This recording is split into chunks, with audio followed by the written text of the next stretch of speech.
دوستی ها امروز در جامعه زیاد شده، رفاقت ها زیاد هست، همنشینی ها زیاد هست، اما دوستی که به خاطر الله باشه،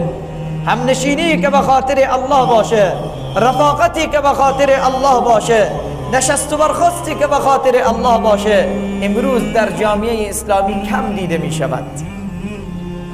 دوستی که به خاطر الله باشد اون دوستی ادامه دارد، رفاقت و همنشینی که به خاطر الله باشد اون ادامه دارد، تا قوم قیامت ادامه خواهد داشت، چون همه چیز هدف رضایتمندی الله سبحانه و تعالی می باشه. اما دوستی که در او رضایتمندی الله نباشد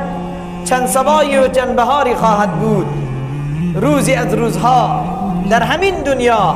میبینیم که میان همان دو دوست و رفیق و همنشینی که سالها و ماها با هم دوستی و مودت داشتن، همنشینی داشتن،